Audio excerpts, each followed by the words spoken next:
فاتحہ.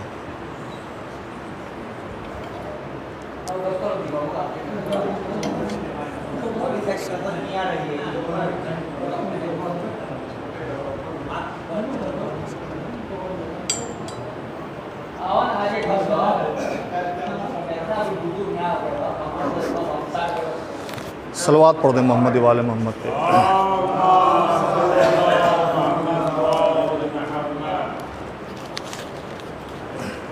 چار مصرے مولا عباس کی شان. شدت پیاس میں، شدت پیاس میں دریا کا بھرم توڑ دیا. شدت پیاس میں دریا کا بھرم توڑ دیا. شدت پیاس میں دریا کا بھرم توڑ دیا. کیسا غازی تھا کہ طوفان کا رخ موڑ دیا. شدت پیاس میں دریا کا بھرم توڑ دیا. کیسا غازی تھا کہ طوفان کا رخ موڑ دیا. اسے بہتر ہی نہیں کوئی وفا کا پیکر. اسے بہتر ہی نہیں کوئی وفا کا پیکر. نام عباس لکھا اور قلم توڑ دیا. اسے بہتر ہی نہیں کوئی وفا کا پیکر. نام عباس لکھا اور قلم توڑ دیا. نام عباس لکھا اور قلم توڑ دیا. صلوات پڑھ دیں محمد وال محمد. چار میں سے سماعت فرمائیں. زمین حسین کی، زمین حسین کی ہے، آسمان حسین کا ہے. زمین حسین کی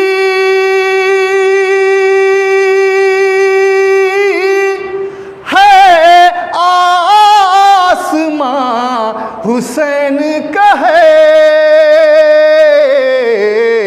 یا یہ کہوں میں یہ سارا جہاں حسین کا ہے. وہ تیر کھا کے بھی مقتل میں مسکرائے گا.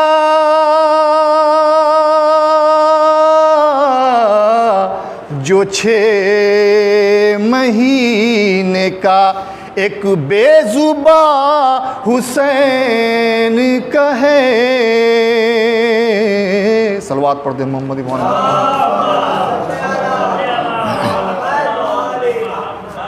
ایک مطلب اور 2-3 شعر سماعت فرمائیں.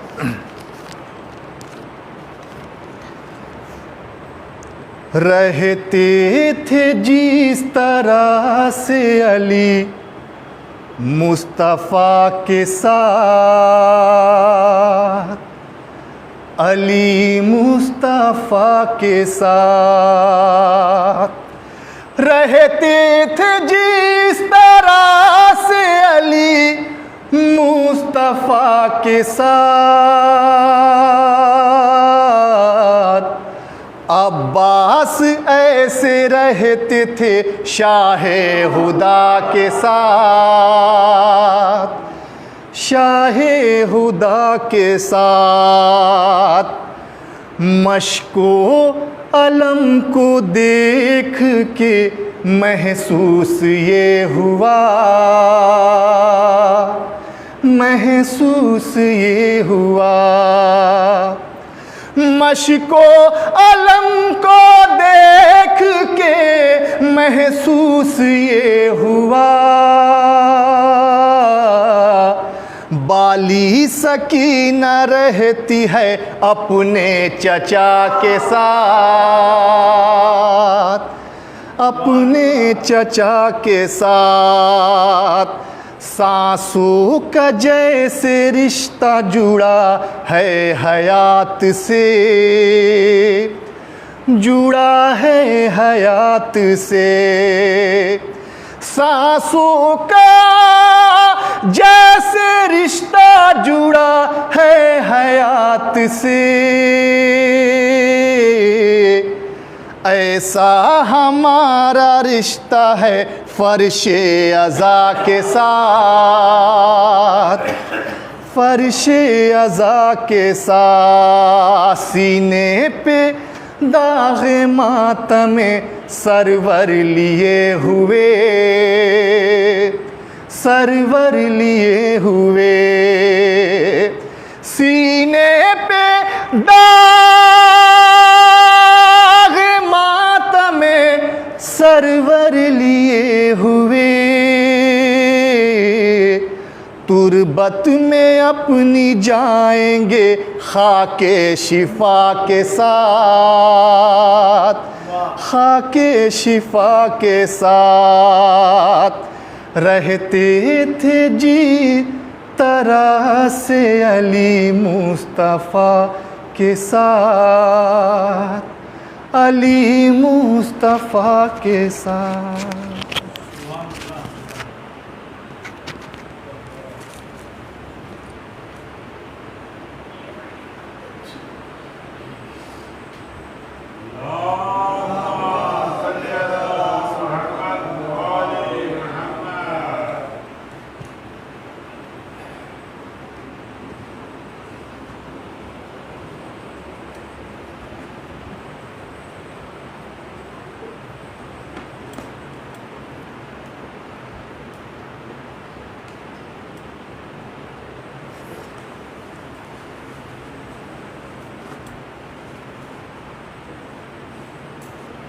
فاتحہ۔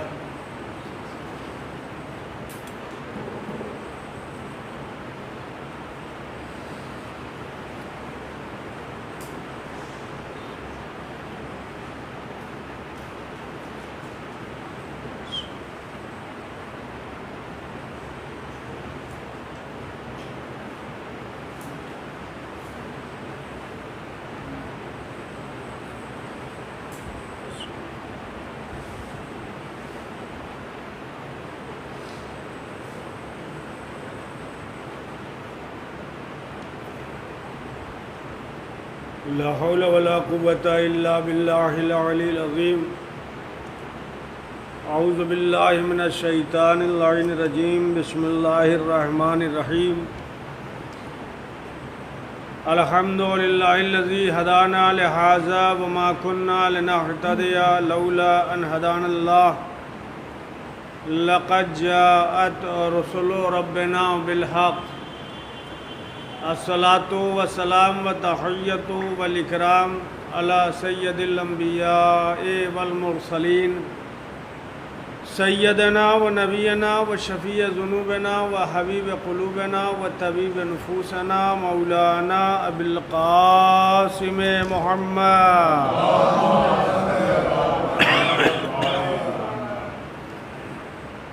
وعلی آلہ طیبین الطاہرین المعصومین المظلومین، ولعنۃ اللہ علی اعدائہم اجمعین من لیلنا ھذا الی قیام یوم الدین۔ اما بعد فقط قال اللہ تبارک و تعالی وقولہ الحق۔ بسم اللہ الرحمن الرحیم۔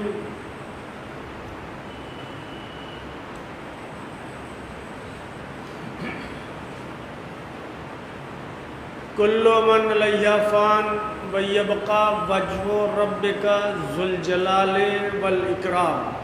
صلوات پڑھ دیں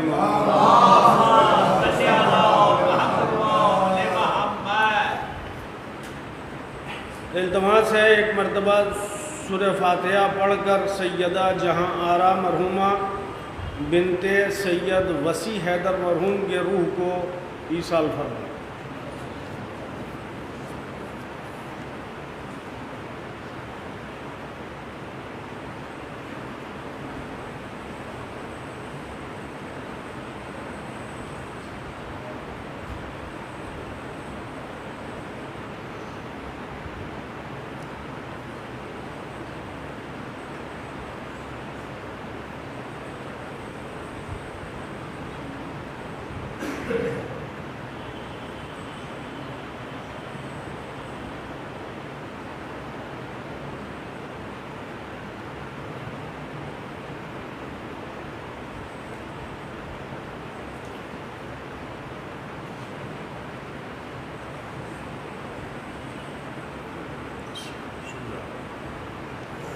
صلوات پڑھ دیں محمد.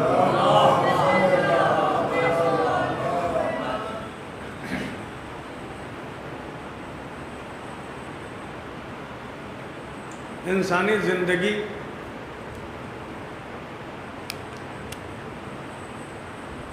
اگر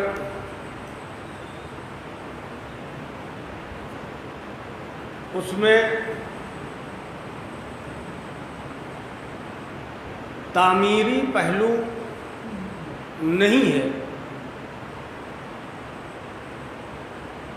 عام فہم فکر ہے، انسانی زندگی میں اگر تعمیری فکر نہیں ہے تو پھر اس زندگی کا کلی طور سے کوئی فائدہ نہیں ہے. زندگیاں سب کے پاس ہیں، گزرنے کے لیے جیسے تیسے سب کی زندگی گزر جاتی ہے.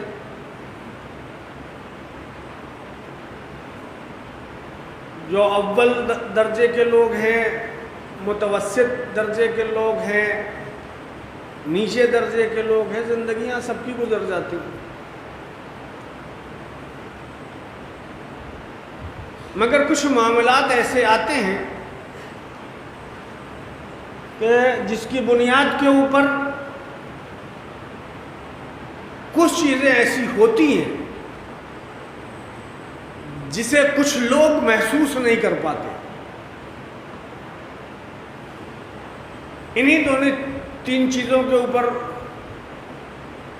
باتوں کو رکھ کر کے گفتگو ختم ہی کرنی. زندگی کے اندر تعمیری پہلو لازم ہے ورنہ کوئی فائدہ نہیں. زندگی سب گزارتے ہیں اور گزار لیتے ہیں. کسی کی زندگی مسکرا کے گزرتی ہے، کسی کی زندگی منہ لٹکا کے گزرتی ہے، گزرتی سب کی ہے. مگر یہ مان کے چلیے گا کہ جو ذمہ داری، بہت توجہ، چھوٹے چھوٹے فکروں کے ساتھ، جو ذمہ داری ایک پڑھے لکھے انسان کے اوپر ہے وہ ذمہ داری ایک جاہل کے اوپر نہیں ہے.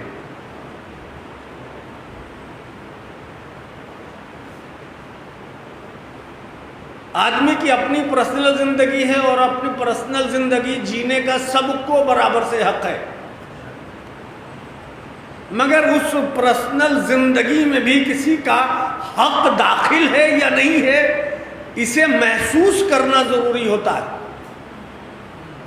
لہذا میں ذرا سا درجوں میں تقسیم کرنا چاہتا ہوں کہ جو ذمہ داری ایک پڑھے لکھے انسان کے اوپر ہے وہ ایک جاہل کے اوپر نہیں ہے. جو ذمہ داری ایک امیر کے اوپر ہے وہ ذمہ داری غریب کے اوپر نہیں ہے. جو ذمہ داری ایک دولت مند کے دوش کے اوپر ہے وہ ذمہ داری ایک تنگ دست کے اوپر نہیں ہے. ایسا نہیں ہے کہ جو کچھ ہے، جو دکھ رہا ہے سب میرا ہے. صحیح ہے کہ سب آپ کا ہے، مگر یہ سب میں بھی کچھ کسی کا ہے. یہ ماننا پڑے گا آپ کو. بعض اوقات کچھ لوگ تجربے کی بنیاد کے اوپر کچھ مقولے کہہ جاتے ہیں، تو یہ روا روی میں کہی ہوئی بات نہیں ہوتی، اس کے اندر معنویت پوشیدہ ہوتی ہے. اس کے اندر معنویت پوشیدہ ہوتی ہے، اور وہ ایک چھوٹی سی لائن کا ایک فقرہ ہے جو آپ برابر سنتے رہتے ہیں کہ اللہ کسی کو ضرورت سے زیادہ دیتا نہیں اور وقت سے پہلے نہیں دیتا. یہ ضرورت سے زیادہ اور وقت سے پہلے کا کیا مطلب ہے؟ کیا فلسفہ کیا ہے؟ ضرورت سے زیادہ اگر آ گیا، ضرورت سے زیادہ اگر میرے پاس آ گیا تو اس کا مطلب یہ نہیں ہے کہ ہمیں خوش ہونے کی ضرورت ہے کہ نہیں آج بہت زیادہ آیا ہے. آپ کو اس رات بیٹھ کے حساب کرنا پڑے گا کہ دینا کہاں کہاں ہے، پہنچانا کہاں کہاں ہے، میرے اوپر یہ حق کس کا آ کر کے بڑھ گیا. وہاں ذمہ داری بڑھائی گئی ہے. یہ نعمت سے فقط نوازا نہیں کیا ہے، اللہ نے جو تنگ دست ہیں ان تک پہنچانے کے لیے آپ کی ذمہ داری میں اضافہ کر دیا ہے. ایک صلوات پڑھ دے محمد والے.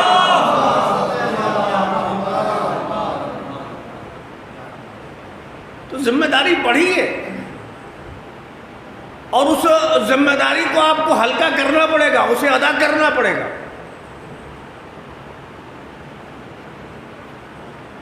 امیر غریب کی بات ہو، دولت مند اور تنگ دست کی بات ہو، عالم اور جاہل کی بات ہو، فرق ہے اور ذمہ داریاں الگ الگ ہیں. اور جس کی جو ذمہ داری ہے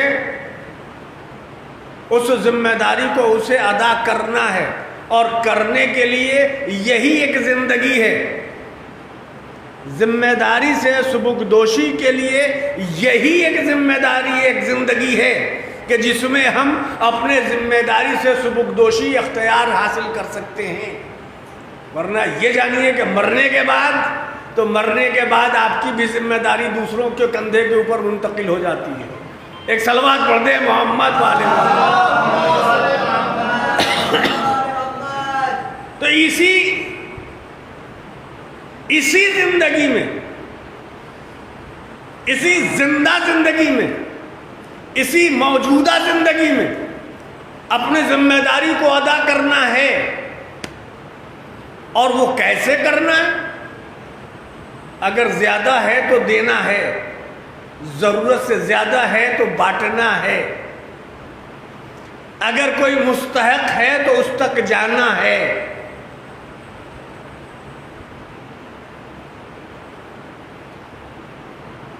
دو چیزیں تاریخ میں ملتی ہیں.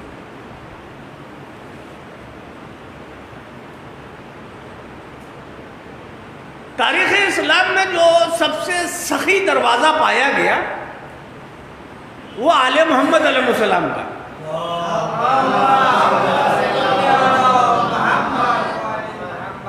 سب سے سخی دروازہ آل محمد علیہ السلام کا. مگر یہ جان لیجئے کہ آل محمد علیہ السلام نے اپنے دروازے پہ کبھی بھیڑ نہیں اکٹھا کیا. یہ بھی سچائی ہے. اپنے دروازے پر بھیڑ اکٹھا نہیں کیا. اور جو لوگ دروازے پہ دکھے ہیں، بہت توجہ، جو لوگ آل محمد کے دروازے پہ نظر آئے ہیں اس میں زمین والے کم ہیں، آسمان والے زیادہ ہیں. ایک صلوات پڑھ دیں محمد والے. زمین والے کم ہیں، آسمان والے زیادہ ہیں اگر دکھائی دیے ہیں تو. مگر طریقہ یہ رہا کہ آل محمد علیہ السلام نے رات کے تاریکی کا خیال کیا. بند بوریے میں روٹی کو بھرا ہے اور بہت خاموشی کے ساتھ ایسا نہیں ہے کہ مولا کائنات کے ساتھ کوئی خادم نہیں تھا، کوئی چاہنے والا نہیں تھا کہ بوریا اپنے کندھے پر لے لے۔ مولا ایک کو آواز دیتے 10 آتے ساتھ میں، مگر مولا نے تاریکی کا خیال کرتے ہوئے بوریے کو اپنے کندھے پر لیا، اور وہ دروازے نشاندہ تھے کہاں کہاں کون کون ہے، اور لے جا کے مولا نے خود پہنچایا امام سید الساجدین امام علی بن الحسین امام زین العابدین علیہ السلام کا طریقہ کیا رہا؟ بلا کے نہیں دیا، لے جا کر کے پہنچایا دیہڑی تک، دروازے تک۔ اور یہاں شمیم تراوی بیٹھے ہیں، کوئی آئے گا ہمارے گھر پر تو ہم مدد کریں گے، کوئی آ کے مانگے گا تو ہم دیں گے، اما مزاج کسی اور کا رکھتے ہیں اور وابستگی آل محمد سے رکھتے ہیں۔ وابستگی کا مطلب یہ ہے کہ جس سے وابستہ ہے طرز زندگی اس کی طرف، ورنہ زبان کسی کی طرف ہے، فکر کسی کی طرف ہے۔ ایک صلوات پڑھ دے محمد والے۔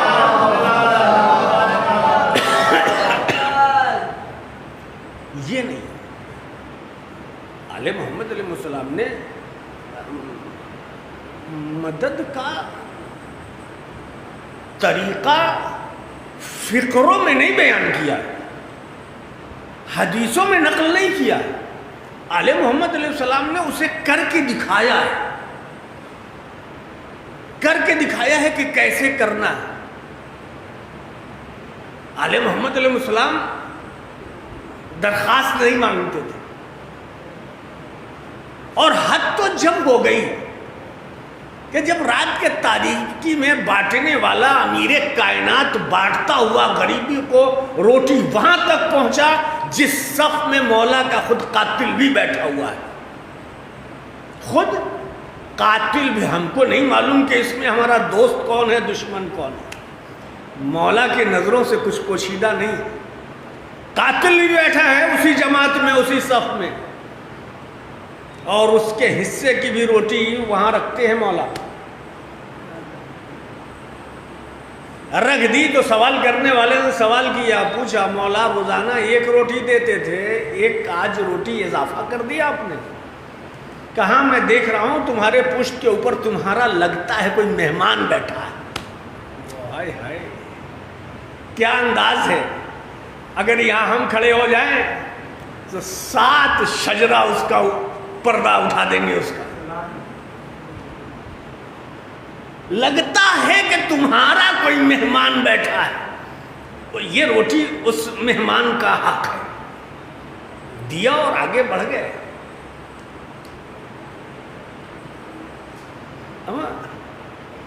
پتہ ہے کہ قاتل ہے، پتہ ہے کہ اپنے پیٹ اور سینے کے نیچے تلوار چھپا کے لیٹا ہے، سو رہا ہے یا سونے کی مکاری کر رہا ہے، سب پتہ ہے مولا، مگر مسجد میں ٹھوکر مار کے اٹھایا، اٹھ اٹھ۔ تاریخ کا فقرہ دیکھیے تو سمجھ میں آئے گا۔ اٹھ، جس وقت کا تجھے انتظار تھا، جس وقت کا تجھے انتظار تھا وہ وقت آ گیا۔ اب وہ ابن ملجم آ کر کے مسجد میں جو سویا ہوا ہے یا مکاری کر رہا ہے، آپ اچھی طریقے سے جان رہے ہیں کہ اسے نماز کے وقت کا انتظار ہے یا ضربت لگانے کا انتظار ہے۔ جس وقت کا تجھے انتظار تھا وہ وقت آ گیا ہے۔ تو جو اپنے قاتل کو روٹی بھی کھلاتا ہے اور مسجد میں بیدار بھی کرتا ہے، اسے علی کہتے ہیں، اور ہم سب علی کے شیدا ہیں، علی کے دوستدار ہیں، نام علی پہ جیتے بھی ہیں، نام علی پہ مرتے بھی ہیں۔ ہم سے بڑھیا کوئی علی کو چاہنے والا ہے کیا؟ چاہنے سے کچھ نہیں ہوتا،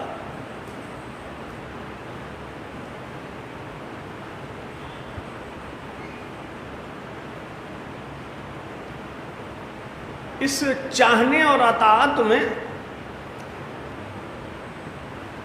متنبی کا غزل کا ایک شعر دماغ سے نکل رہا ہے عربی میں.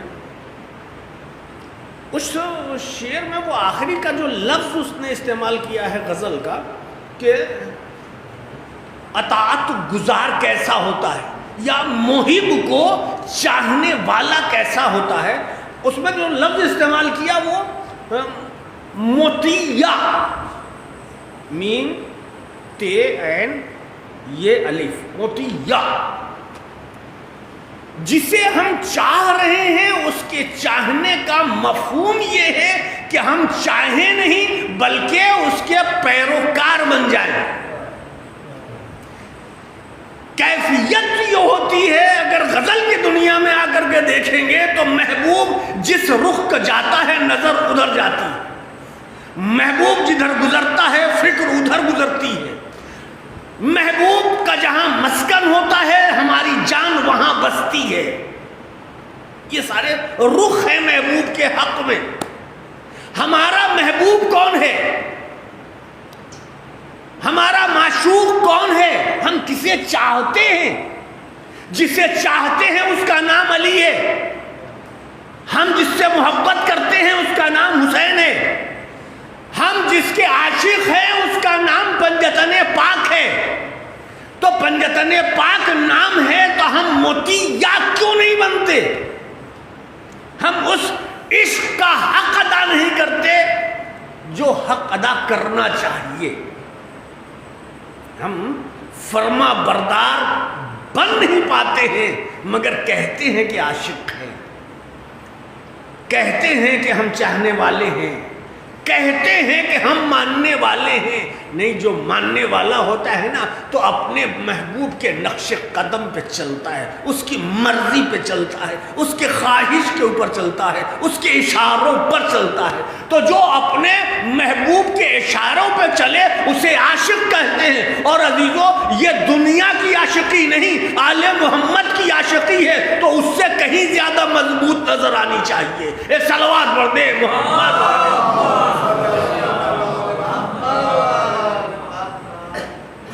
زیادہ نظر آنی چاہیے. اور یہ صرف تقریروں کی بات نہیں ہے، یہ کتابوں کے نظریات نہیں ہیں، یہ علماء کے افکار نہیں ہیں، یہ عمل ہے. اور اس کی سچائی دیکھنی ہے، سچائی پڑھنی ہے تو کتاب کربلا پڑھنی پڑے گی. سنتے تو بہت ہیں، روزانہ مجلسیں ہوتی رہتی، کتاب کربلا سناٹے میں پڑھنی پڑے گی کہ وہ مطیع کا حقدار حق کیسے ادا ہوتا ہے. اور اس کی متعدد مثالیں ہیں کربلا میں کہ چاہنے والوں نے اپنے محبوب کے نقش قدم پر اپنی زندگی کیسے نثار کر دی.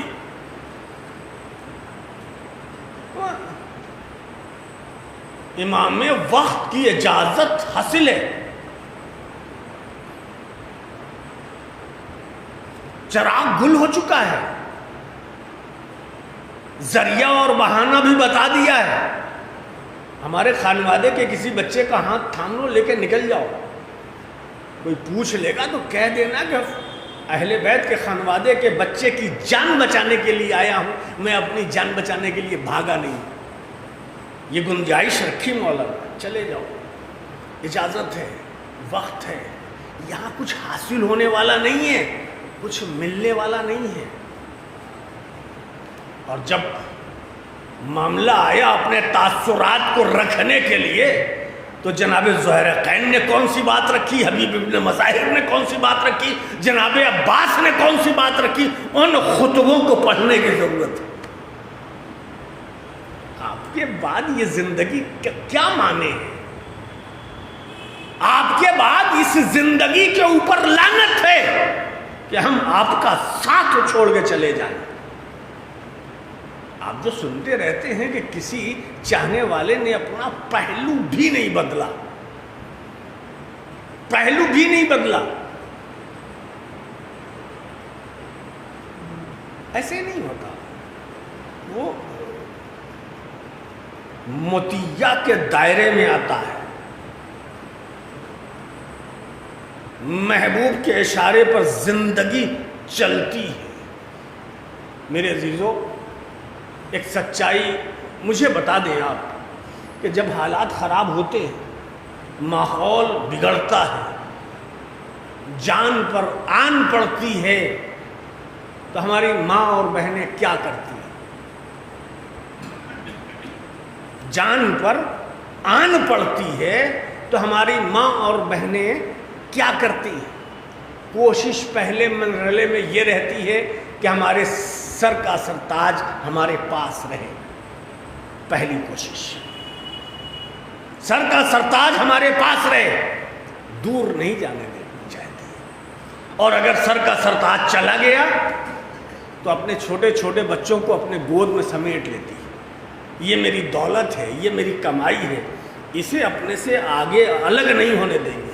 یہی مزاج ہے، یہی طریقہ ہے آج کا بھی. مگر کربلا میں شوہر کے لاش کی گرمی ابھی ختم نہیں ہوئی ہے، بدن کی گرمی ابھی ختم نہیں ہوئی ہے. جنازہ پڑا ہوا ہے مولا کے سامنے، اور شہزادی زینب کی کنیز گھر میں خیمے میں بیٹھ کر کے اپنے ایک چھوٹے سے بچے کے سر پر امامہ باندھ رہی ہے. کاہے لیے امامہ باندھ رہی ہے؟ یہ کیوں قبا پہنا رہی ہے؟ یہ کمر میں یہ بڑی سی تلوار لا کر کے کیوں ڈال دی گئی؟ اس ماں سے پوچھئے جو کربلا میں اپنے بیٹے کو اپنے آقا کے اوپر نثار ہونے کے لیے مقتل میں بھیج رہی تھی.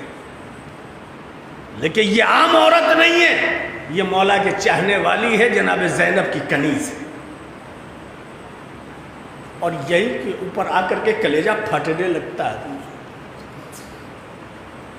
اور مولا کی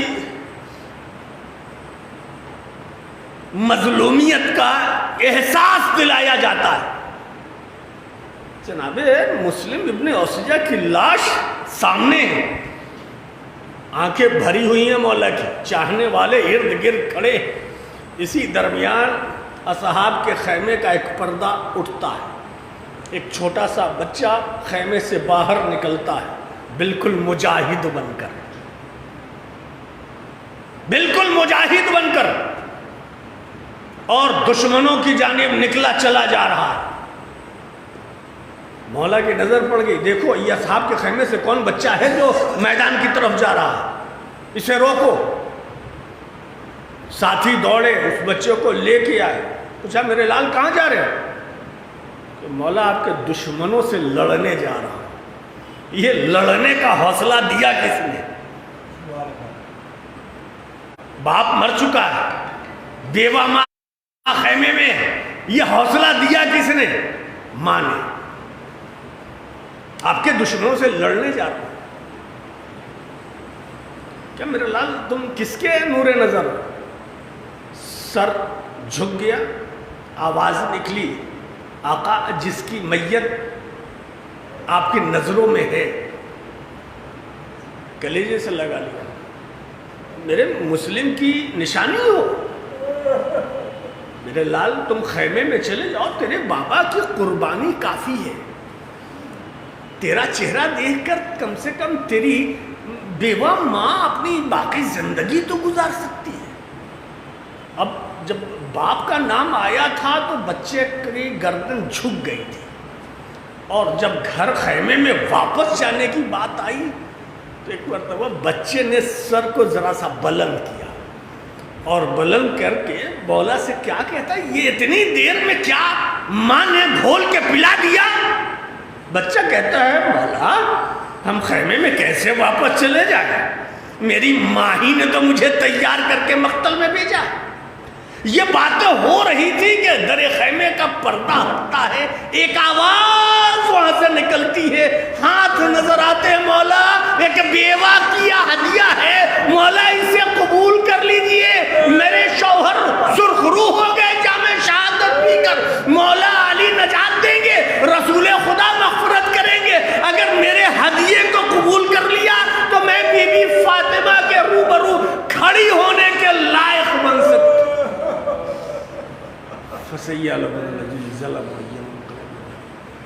اللہ انا للہ و انا الیہ راجعون۔ التماس ایک مرتبہ سورہ الحمد اور 3 مرتبہ سورہ اخلاص کی تلاوت فرما کر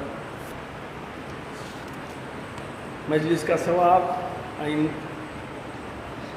سوروں کا ثواب مرحومہ سیدہ جہاں آرا مرحومہ بنت سید وسیع حیدر مرحوم کے روح کو ایصال فرما۔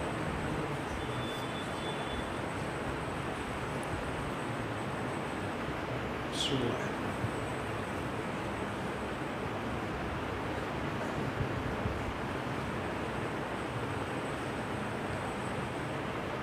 اللہ ربنا تقبل منا انك انت السميع العليم صل على محمد وعلى اله وصحبه وسلم